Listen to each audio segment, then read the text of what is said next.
Bismillahirrahmanirrahim. Assalamualaikum warahmatullahi wabarakatuh. Nama saya Reza Nurul Izzati. Dalam video ini, saya ingin menyampaikan sedikit ringkasan materi dari video Sains dan Al-Quran yang dibawakan oleh MI Muad Ali dari Mizan Institute pada tanggal 23 Februari 2020 lalu. Yang pertama adalah pengertian Al-Quran. Pengertian Al-Quran dapat dibagi menjadi dua. Yang pertama, pengertian Al-Quran secara etimologi atau bahasa. Ditinjau dari bahasa, Al-Quran berasal dari bahasa Arab, yaitu bentuk jamak dari kata benda, masdar, dari kata kerja qara'ah, yaqra'u, atau Qur'ana, yang berarti bacaan atau sesuatu yang dibaca berulang-ulang. Konsep pemakaian kata tersebut dapat dijumpai pada salah satu surah di Al-Quran, yaitu pada surah Al-Qiyamah ayat 17-18. Lalu ada satu surah lagi yang menjelaskan tentang hal ini, yaitu surah Al-Isra ayat 106, yang artinya, dan Al-Quran itu telah kami turunkan dengan berangsur-angsur agar kamu membacakannya perlahan-lahan kepada manusia, dan kami menurunkannya bagian demi bagian. Tafsir dari ayat di atas yaitu, dan Al-Quran itu kami turunkan dengan keterangan yang jelas dengan harapan agar engkau membacakannya kepada manusia secara perlahan-lahan dan tidak tergesa-gesa, karena hal itu lebih mudah untuk dipahami dan diperhatikan. Dan kami pula yang menurunkannya secara berangsur-angsur dan bertahap sesuai dengan peristiwa dan kondisi tertentu. Lalu yang kedua, pengertian Al-Quran secara terminologi atau istilah Islam. Secara istilah, Al-Quran diartikan sebagai kalam Allah SWT yang diturunkan kepada Nabi Muhammad SAW sebagai mukjizat, disampaikan dengan jalur mutawatir dari Allah SWT sendiri dengan perantara malaikat Jibril, dan membaca Al-Quran dinilai ibadah kepada Allah SWT. Al-Quran adalah murni wahyu dari Allah, bukan dari hawa nafsu perkataan Nabi Muhammad SAW. Al-Quran membuat aturan-aturan kehidupan manusia di dunia. Al-Quran merupakan petunjuk bagi orang-orang yang beriman dan bertakwa. Di dalam Al-Quran terdapat rahmat yang besar dan pelajaran bagi orang-orang yang beriman. Al-Quran merupakan petunjuk yang dapat mengeluarkan manusia dari kegelapan menuju jalan yang terang. Lalu selanjutnya adalah Al-Quran dan sains. Fakta ilmiah dalam Al-Quran telah terbukti kebenarannya yang banyak ditemukan oleh para ilmuwan. Setiap rasul yang diutus Allah SWT kepada manusia dibekali dengan keistimewaan yang disebut mukjizat. Mukjizat ini bukanlah kesaktian ataupun tipu muslihat untuk memperdayai umat manusia, melainkan kelebihan yang Allah SWT berikan untuk meneguhkan kedudukan pada Rasulnya dan mempertegas seruan atau dakwah mereka agar manusia beriman kepada Allah SWT dan tidak mempersekutukannya atau tauhid. Namun, mukjizat setiap nabi dan rasul berbeda-beda. Hal ini disesuaikan dengan karakter dan kondisi kaumnya yang menjadi objek dakwah. Lalu, apakah mukjizat Nabi Muhammad SAW sendiri? Para ulama bersependapat, di antara sekian banyak mukjizat yang Allah berikan kepada Nabi Muhammad SAW, yang terbesar adalah Al-Quran. Al-Quran adalah kitab suci, penyempurna kitab-kitab suci para nabi sebelumnya. Al-Quran bukan hanya petunjuk untuk mencapai kebahagiaan hidup bagi para umat muslim, tapi juga seluruh umat manusia. Salah satu keajaiban Al-Quran adalah terpeliharanya keasliannya dan tidak berubah sedikit pun sejak pertama kali diturunkan pada malam 17 Ramadan 14 abad yang lalu hingga kiamat nanti. Berikut beberapa fakta ilmiah Al-Quran yang dihimpun dari berbagai sumber, di mana berbagai penemuan ilmiah saat ini ternyata sesuai dengan ayat-ayatnya. Yang pertama adalah tentang kelahiran manusia. Penciptaan manusia dan aspek-aspeknya yang luar biasa itu ditegaskan dalam banyak ayat. Beberapa informasi dalam ayat-ayat ini sedemikian rinci sehingga mustahil bagi orang yang hidup di abad ke-7 untuk mengetahuinya. Tapi pada kenyataannya hal ini dijelaskan dalam Al-Quran surat Al-Waqiah ayat 57-59, yang artinya, kami telah menciptakan kamu, maka mengapa kamu tidak membenarkan? Adakah kamu perhatikan nutfah atau benih manusia yang kamu pancarkan? Kamukah yang menciptakannya, ataukah kami yang menciptakannya? Penciptaan manusia dan aspek-aspek yang luar biasa itu ditegaskan dalam banyak ayat. Beberapa informasi dalam ayat-ayat ini sedemikian rinci sehingga mustahil bagi orang yang hidup di abad ke-7 untuk mengetahuinya. Beberapa di antaranya sebagai berikut, yaitu pertama, manusia tidak diciptakan dari mani yang lengkap, tetapi dari sebagian kecilnya. Kedua, sel kelamin laki-laki lah yang menentukan jenis kelamin bayi. Lalu yang ketiga, janin manusia melekat pada rahim sang ibu bagaikan lintah. Dan yang keempat, manusia berkembang di ketiga kawasan yang gelap dalam rahim. Orang-orang yang hidup pada zaman kala Al-Quran diturunkan pasti mengetahui bahwa bahan dasar kelahiran berhubungan dengan bayi laki-laki yang terpancar selama persetubuhan seksual. Fakta bahwa bayi lahir sesudah jangka waktu 9 bulan tentu saja merupakan peristiwa yang gamblang dan tidak memerlukan penyelidikan lebih lanjut. Akan tetapi, sedikit informasi yang dikutip di atas itu berada jauh di luar pengertian orang-orang yang hidup pada masa itu. Ini baru disahihkan oleh ilmu pengetahuan abad ke-20. Yang kedua adalah fungsi gunung. Gunung ada atau muncul karena tumbukan lempengan-lempengan raksasa yang membentuk kerak bumi. Lempengan yang lebih kuat menyelip ke bawah, sedangkan lempengan yang lemah melipat ke atas dan membentuk dataran tinggi dan gunung. Banyak sekali fungsi gunung, antara lain penahan guncangan, penyalur pembuangan tenaga panas bumi, penyubur tanah, dan lain-lainnya. Al-Quran menjelaskan fungsi gunung dalam beberapa ayat dalam Al-Quran antara lain. Dan telah kami jadikan di bumi ini gunung-gunung yang kokoh supaya bumi ini tidak goncang bersama mereka. Dan telah kami jadikan pula di bumi itu jalan-jalan yang luas agar mereka mendapat petunjuk. Quran Surat Al-Anbiya ayat 31. Dan bukankah kami telah menjadikan bumi itu sebagai hamparan dan gunung-gunung sebagai pasak? Quran Surat An-Naba ayat 6-7.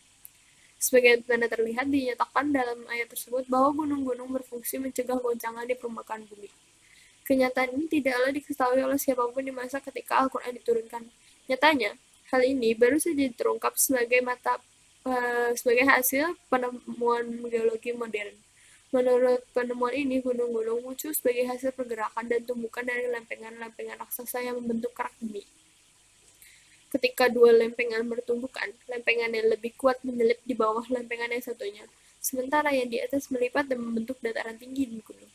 Lapisan bawah bergerak di bawah permukaan dan membentuk perpanjangan yang dalam ke bawah. Ini berarti gunung mempunyai bagian yang menjunjung jauh ke bawah yang tak kalah besarnya dengan yang tampak di permukaan bumi. Lalu yang ketiga, di api di dasar laut. Meskipun sangat panas, tetapi tidak cukup untuk memanaskan seluruh air yang ada di atasnya. Begitupun seluruh air yang ada di atasnya tersebut tidak mampu mendapatkan api panas tersebut. Sungguh keajaiban yang luar biasa. Lempengan-lempengan ini terletak di lembah atau dasar samudra. Ia menahan lelehan bebatuan panas yang dapat membuat laut meluap-luap. Akan tetapi, banyaknya air di lautan dapat meredam panasnya bara yang memiliki suhu panas tinggi ini lebih dari 10.000 Celcius, mampu menguapkan air laut. Ini adalah salah satu di antara banyak fakta-fakta bumi lainnya yang mengejutkan para ilmuwan. Sebenarnya, Al-Quran sudah menyebutkan tentang api di dasar lautan ini. Dalam Quran Surat At-Tur ayat 1-6 yang memiliki arti, demi bukit dan kitab yang tertulis pada lembaran yang terbuka, dan demi Baitul Makmur, Ka'bah, dan demi surga langit yang ditinggikan, dan demi laut yang di dalam tanah ada api. Lalu yang keempat adalah bagian otak yang mengendalikan gerakan kita. Ketahuilah sesungguhnya jika dia tidak berhenti berbuat demikian, niscaya kami tarik ubun-ubunnya, lalu ubun-ubun orang yang mendustakan lagi durhaka. Quran Surat Al-Alaq ayat 15-16. Ungkapan ubun-ubun orang yang mendustakan lagi durhaka dalam ayat di atas sungguh menarik. Penelitian dilakukan di tahun-tahun belakangan mengungkapkan bahwa bagian prefrontal yang bertugas mengatur fungsi-fungsi khusus otak terletak pada bagian depan tulang tengkorak. Para ilmuwan hanya mampu menemukan fungsi bagian ini selama kurun waktu 60 tahun terakhir. Sedangkan Al-Quran yang telah menyebutkannya dalam 1400 tahun lalu, jika kita lihat bagian dalam tulang tengkorak, bagian ke depan kepala, akan kita temukan daerah frontal cerebrum atau otak besar. Buku berjudul Essential of Anatomy and Physiology yang berisi temuan-temuan terakhir dari hasil penelitian tentang fungsi bagian ini menyatakan bahwa dorongan dan hasrat untuk merencanakan dan memulai gerakan terjadi di bagian depan lobi frontal dan bagian prefrontal. Jadi daerah cerebrum ini juga bertugas merencanakan, memberi dorongan, dan memulai perilaku baik dan buruk, dan bertanggung jawab atas perkataan benar dan dusta. Lalu yang kelima ada rahasia besi. Fakta tentang manfaat besi dan asal besi juga sudah tertulis dalam Al-Quran, surat Al-Hadid ayat 25, yang artinya, sesungguhnya kami telah mengutus rasul-rasul kami dengan membawa bukti-bukti yang nyata, dan telah kami turunkan bersama mereka Alkitab dan neraca keadilan, supaya manusia dapat melaksanakan keadilan. Dan kami turunkan anzalna, besi, yang pada dasarnya padanya terdapat kekuatan yang hebat dan berbagai manfaat bagi manusia, supaya mereka mempergunakan besi itu, dan supaya Allah mengetahui siapa yang menolong agamanya dan rasul-rasulnya. Padahal Allah tidak dilihatnya, sesungguhnya Allah Maha Kuat lagi Maha Perkasa. Kata anzalna yang berarti kami turunkan, khusus digunakan untuk besi dalam ayat ini. Dapat diartikan secara kiasan untuk menjelaskan bahwa besi diciptakan untuk memberi manfaat bagi manusia. Tetapi ketika kita mempertimbangkan makna harfiah kata ini, yaitu secara bendawi diturunkan dari langit, kita akan menyadari bahwa ayat ini memiliki keajaiban ilmiah yang sangat penting. Ini dikarenakan penemuan astronomi modern telah mengungkap bahwa logam besi yang ditemukan di bumi kita berasal dari bintang-bintang raksasa di angkasa luar. Logam berat di alam semesta dibuat dan dihasilkan dalam inti bintang-bintang raksasa. Akan tetapi, sistem tata surya kita tidak memiliki struktur yang cocok untuk menghasilkan besi secara mandiri. Besi hanya dapat dibuat dan dihasilkan dalam bintang-bintang yang jauh lebih besar dari matahari, yang suhunya mencapai beberapa ratus juta derajat. Ketika jumlah besi yang telah melampaui batas tertentu dalam sebuah bintang tersebut tidak mampu lagi menanggungnya, dan akhirnya meledak melalui peristiwa yang disebut nova atau supernova. Akibat dari ledakan ini, meteor-meteor yang mengandung besi bertaburan di seluruh penjuru alam semesta dan mereka bergerak melalui ruang hampa hingga mengalami tarikan oleh gaya gravitasi benda angkasa yang berada di bumi. Maka dari itu, itulah sumber dasar dari perkataan bahwa kami turunkan dari langit, yang secara bendawi diturunkan dari langit. Karena pada dasarnya besi yang selama ini kita gunakan dan kita yang ditemui di bumi itu berasal dari planet-planet di luar angkasa yang lebih besar ukurannya daripada matahari itu sendiri, yang sudah melalui fase supernova. Lalu yang keenam, garis edar dan tata surya. Mengenai fenomena tata surya dan garis edar sudah tertulis di dalam Al-Quran, antara lain surah Al-Anbiya ayat 33, yang berarti, dan dialah yang telah menciptakan malam dan siang, matahari dan bulan, masing-masing dari keduanya itu berada di dalam garis edarnya. Surah Al-Anbiya ayat 33. Disebutkan pula dalam ayat yang lain bahwa matahari tidaklah diam, tetapi bergerak dalam garis edar tertentu, dan matahari berjalan di tempat peredarannya. Demikianlah ketetapan yang Maha Perkasa lagi Maha Mengetahui. Quran Surah Yasin ayat 38. Fakta-fakta yang disampaikan dalam Al-Quran ini telah ditemukan melalui pengamatan astronomis di zaman kita. Menurut perhitungan para ahli astronomi, matahari bergerak dengan kecepatan luar biasa yang mencapai 720.000 km per jam ke arah bintang Vega dalam sebuah garis edar yang disebut solar apex. Ini berarti matahari bergerak sejauh kurang lebih 17.280.000 km dalam sehari. Bersama matahari, semua planet dan satelit dalam sistem gravitasi matahari juga berjalan menempuh jarak ini. Selanjutnya, semua bintang di alam semesta berada dalam suatu gerakan serupa yang terencana. Yang ketujuh, ada relativitas waktu. Beberapa ayat dalam Al-Quran juga telah mengisyaratkan adanya relativitas waktu ini. Di antaranya, dalam Al-Quran surah Al-Hajj ayat 47, dan mereka meminta kepadamu agar azab itu disegerakan, padahal Allah sekali-kali tidak akan menyalahi janjinya. Sesungguhnya sehari di sisi Tuhanmu adalah seperti 1000 tahun menurut perhitunganmu.